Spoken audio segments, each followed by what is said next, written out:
साथ ही जब आजमगढ़ में भी आप थे, पार्टी से जुड़े थे, प्रैक्टिस करते थे, भाई दिनेश राय जी, वकील साहब, बाबू राम कुंवर सिंह, जो डिस्ट्रिक्ट बोर्ड से लेकर कई बार उत्तर प्रदेश की विधानसभा में रहे और यहाँ से भारतीय जनता पार्टी से पार्लियामेंट में रहे थे। स्वर्गीय बाबू राम कुंवर सिंह के सुपुत्र श्री प्रवीण सिंह जी, कबीर दुबे जी, हमारे युवा मोर्चा के अध्यक्ष भाई हेमंत राय जी, रिंकू राय जी, सोनू राय, सुब्बू उपाध्याय जी, शशि विश्वकर्मा जी, हमारे किसान नेता भाई बंटी राय जी, पप्पू गुप्ता जी, बहुत सारे लोग यहाँ पर हैं, भाई नीरज पाटिल जी, और यहाँ पर बैठे भाई रोज मास्टर साहब, शाही जी, अजय शाही जी, बस सभी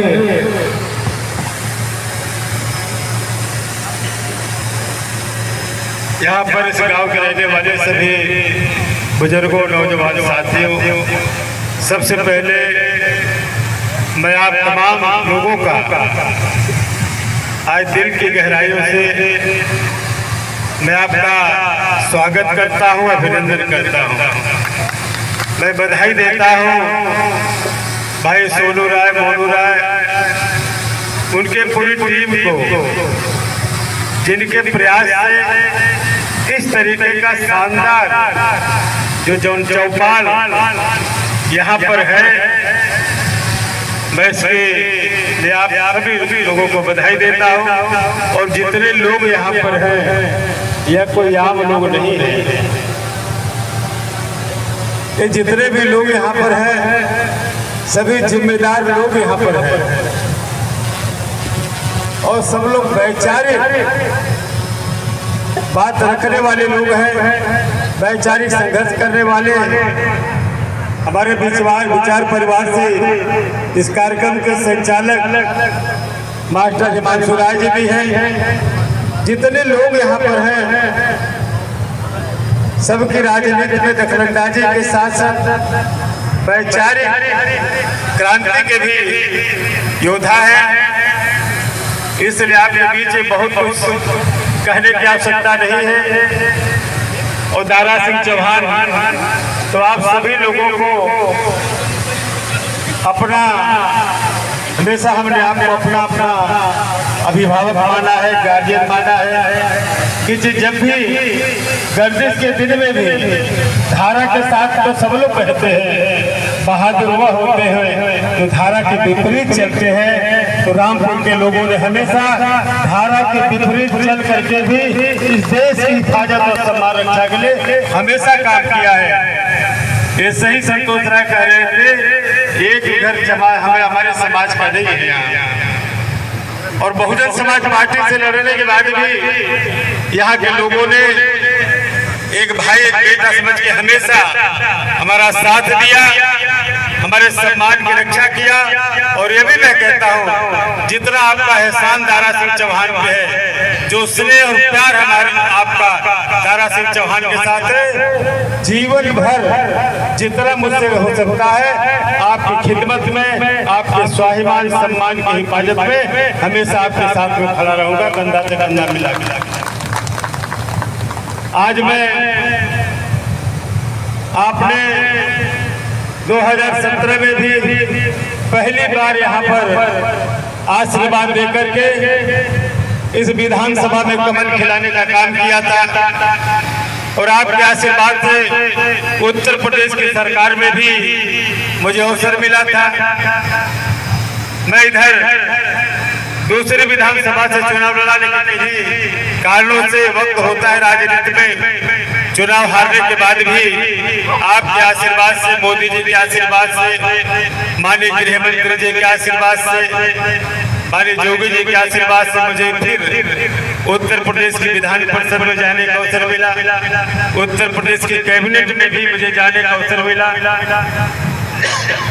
और ये पूरा मैं कह सकता हूँ कि आज मैं विधान परिषद का सदस्य हूँ। घोसी के लड़ने के बाद भी जितना उनका अधिकार मेरे ऊपर था, क्योंकि 82,000 वोट उन्होंने दिया भी था, उससे कम आप लोगों का अधिकार मेरे ऊपर नहीं है। पूरा का पूरा अधिकार दारा सिंह चौहान के ऊपर है।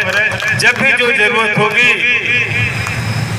क्योंकि मैं प्रदेश से मंत्री हूँ, आपके विकास बेहतरी के लिए हमेशा आपके साथ खड़ा रहूंगा। साथियों, बहुत सारी बातें हुई हैं और यह जन चौपाल के नाते बहुत सारी जरूरी बात को कहना भी चाहता हूँ। हमारे पूर्व वक्ताओं ने बहुत सारी बात को कह भी रखा है। आज जो चुनाव है, यह किसी व्यक्ति के चुनाव नहीं है, यह देश का चुनाव है। यह देश के प्रधानमंत्री, देश की अस्मिता, स्वाभिमान, सम्मान के लिए है। साथियों, आज मोदी जी के खिलाफ इस देश में रहने वाले तमाम जो विरोधी दल के लोग हैं, सारे के सारे लोग आज क्यों खिलाफ में हैं? इसलिए कि आपने नारा दे दिया है कि अब की बार 400 के पार। आपने नारा लगाया कि इस बार 400 के पार, फिर एक बार मोदी सरकार। और इसी बात को सुनकर के जो विरोधी लोग हैं पूरी तरीके से परेशान हैं कि जब 300 के पार थे तो मोदी जी ने इस मुल्क को दुनिया के सामरिक क्षेत्र में भी जो मजबूत देश थे उनसे आगे ले जाने का काम किया। आज दुनिया में भारत की कीमत बड़ी, सम्मान बड़ा। अगर मोदी जी को 400 पार का साथ मिल जाएगा तो मुझे लगता है आने वाले दिन में दुनिया का नेतृत्व करेगा यह भारत। इसलिए आज जो इंडी गठबंधन के लोग हैं वो नहीं चाहते इस देश को आगे ले जाने के लिए, और मोदी जी के खिलाफ होने का कारण भी है, क्योंकि मोदी जी ने एक ही बात कहा था कि अगर आपने आशीर्वाद दिया प्रधानमंत्री बनने के बाद, मैंने कहा था कि मैं न खाऊंगा न खाने दूंगा। और इस बात से कितने लोग छटपटाने लगे कि अब तक 70 साल हम लोगों ने लूटने का काम किया, लेकिन मोदी ने कहा कि न मैं खाऊंगा न खाने दूंगा। आज साथियों, आज जो योजनाएं जिनके बारे में भाई संतोष राय गिनती करवा रहे थे, चाहे आवास की, शौचालय की, किसान सम्मान निधि की, आयुष्मान योजना की, या जो भी योजना आवास की, इसमें पैसा लगता है। एक आवास बनाने में कितना पैसा लगता है आपको पता है, एक शौचालय बनाने में कितना पैसा लगता है आपको पता है। यही देश था, हम लोग बचपन में थे, एक गांव के पढ़ाने में बहुत मुश्किल से 2-4 आवास आ जाते थे, 10 आते थे। शौचालय अगर एक आ गया, 10 आ गया तो सेक्रेटरी प्रधान के पीछे लाइन लगाना पड़ता था। ये पैसा कहाँ था? यही पैसा था जो इस मुल्क में जो धन्ना सेठों को तिजोरी में जाता था। आज इसीलिए मोदी जी ने कहा था कि न मैं खाऊंगा न खाने दूंगा। आज वही पैसा जो आपका टैक्स का पैसा होता है, जो आपकी बेहतरी के लिए, आपके विकास के रूप में खर्च होना चाहिए, बड़े बड़े लोगों के खजाने में रखा जाता था, आज वह सारा पैसा खजाने से बाहर आ रहा है कि नहीं आ रहा है? आप लोग मीडिया में देख रहे हो, अखबारों में इतना पैसा अलमारी, बक्सा, बैग से निकल रहा है। और मोदी जी ने कहा कि मैं एक लोगों का हिसाब लूंगा, किसी को छोड़ूंगा नहीं, सब लोग जेल के सलाखों में जाएंगे। जब से जांच पड़ताल हो रही है और तो फिर घबरा गए हैं। ये तो 300 पार में हालत मोदी ने कर दिया, अगर 400 पार हो गया तो क्या होगा? अभी तो प्रचार करने वाले जो पूरे देश में प्रचार कर रहे हैं वो भी दहशत में है कि जिस दिन 400 पार मोदी का हो गया तो बहुत लोग तो देश में क्या स्थिति होगी, या तो राजनीति से संन्यास ले लेंगे या देश के बाहर चले जाएंगे अपनी हिफाजत के लिए। ये भी मैं जानता हूं। साथियों, मोदी के खिलाफ केवल देश में ही साजिश नहीं हो रही है, आज दुनिया में साजिश हो रही है। कि चाहे कुछ हो जाए लेकिन मोदी को प्रधानमंत्री नहीं बनने देना है। आज यहाँ जो चुनाव हो, अरविंद राजभर को छड़ी निशान पर बटन दबाने के लिए हमने मन बनाया है। आप जानते हैं केवल एक सीट से प्रधानमंत्री नहीं बनेंगे, 400 सीट चाहिए। 400 के पार का आपने संकल्प लिया है, लेकिन एक सीट जो सुभाष पार्टी के राष्ट्रीय अध्यक्ष माननीय ओम प्रकाश राजभर जी हैं, उनके बेटे अरविंद राजभर जी, एक सीट उन्होंने मांगा।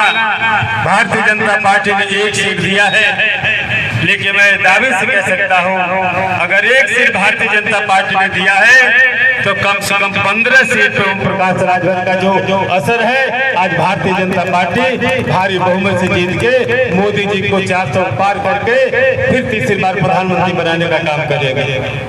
इसलिए साथियों, और यहाँ के लोग कोई आम गांव के लोग नहीं है, यहाँ से पूरे विधानसभा में संदेश देता है।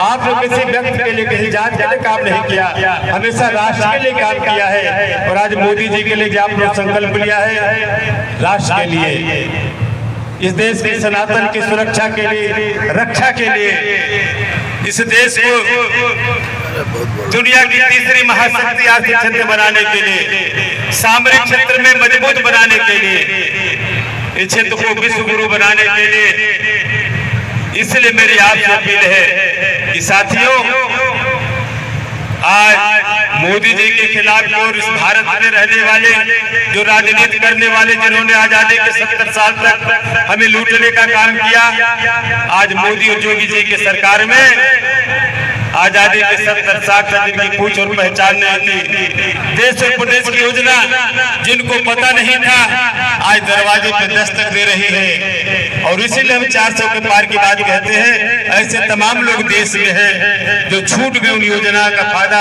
नहीं मिल पाया है, चाहे आवास आयुष्मान का हो, चाहे जिस भी योजना का। मुझे लगता है 2-3 साल के अंदर सरकार बनने के बाद इस देश में एक भी व्यक्ति ऐसा नहीं रहेगा जो आवास से, शौचालय से, किसान सम्मान निधि से, आयुष्मान से वंचित रहेगा। आज मोदी जी ने कहा कि अब मैंने ऐलान किया है कि जो 70 साल के ऊपर के लोग हैं, चाहे किसी जात, किसी धर्म मजहब के लोग होंगे, 70 साल से ऊपर होंगे, सारे लोगों का इलाज का खर्चा मोदी उठाएगा।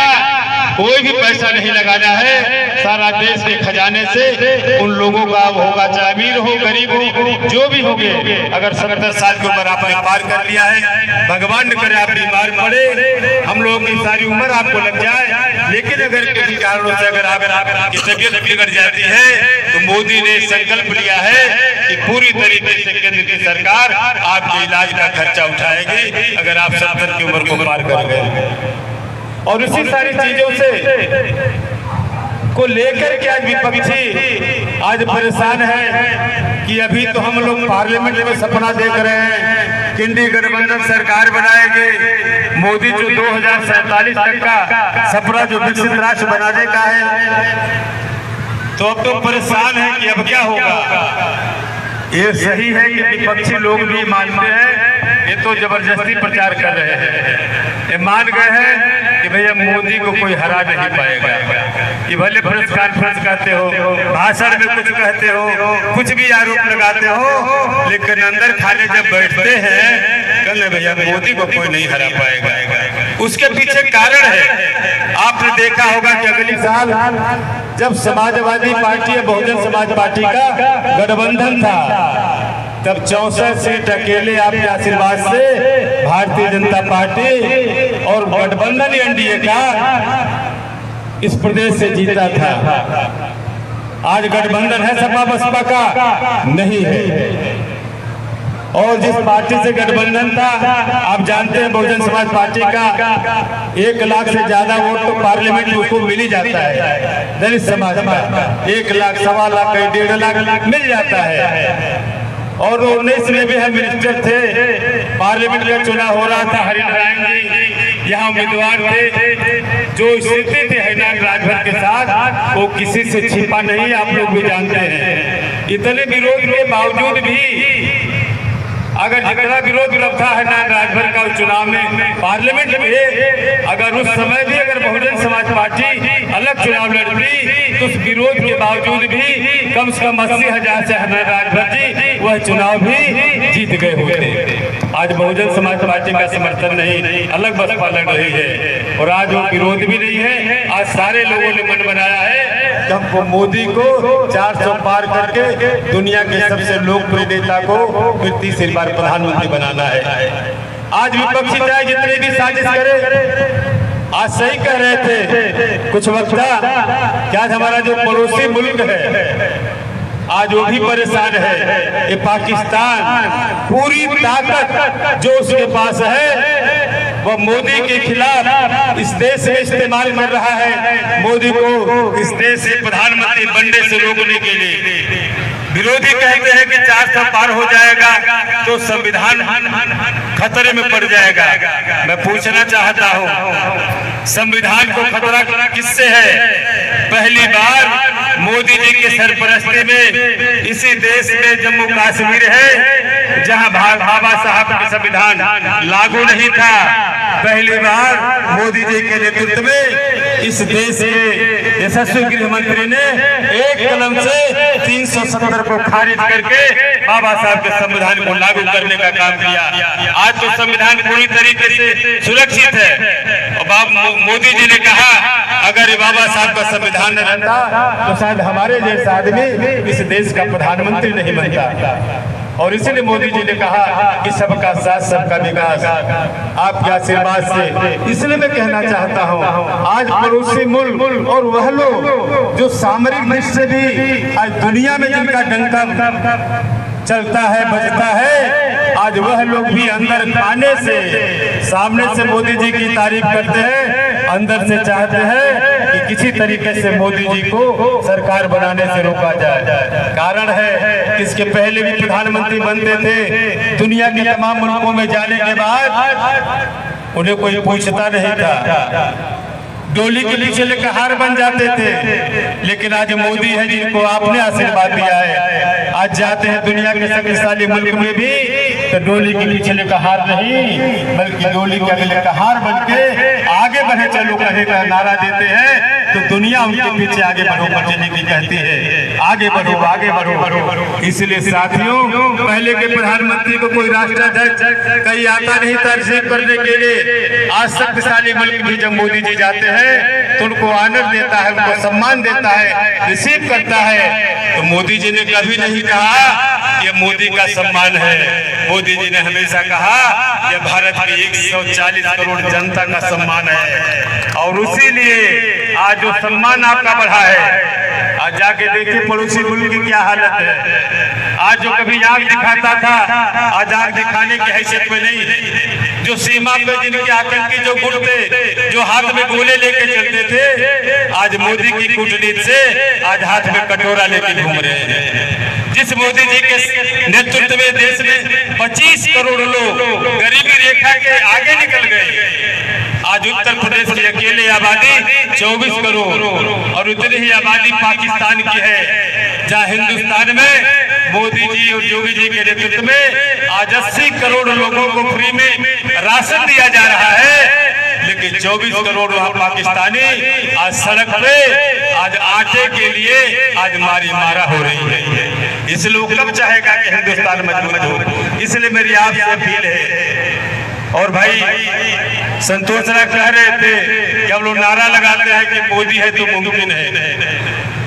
ये सही है, आपके गांव में तो मोहल्ले में झगड़ा हो जाए, कोई आप गोल का आदमी दूसरे अगर मोहल्ले में फंस जाता है तो उसकी क्या गति होती, दुर्गति होती आप जानते हैं। और यहाँ के आदमी यूक्रेन में फंस जाए, एक नहीं एक दर्जन लोग आज मोदी जी की कूटनीति और ताकत की देन है कि सारे हमारे सैनिक जो है भारत में सुरक्षित वापस आ गए।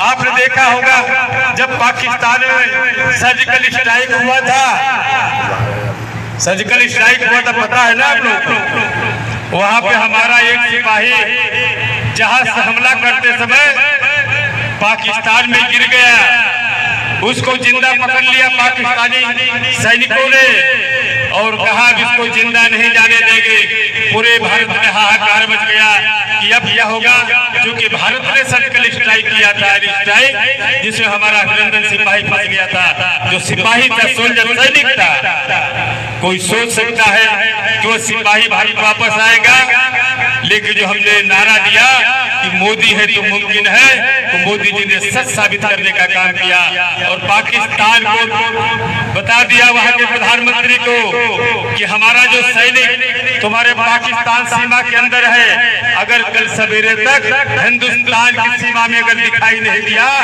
तो परसों दुनिया के नक्शे में पाकिस्तान को तलाशना पड़ेगा, कहीं पता नहीं चलेगा।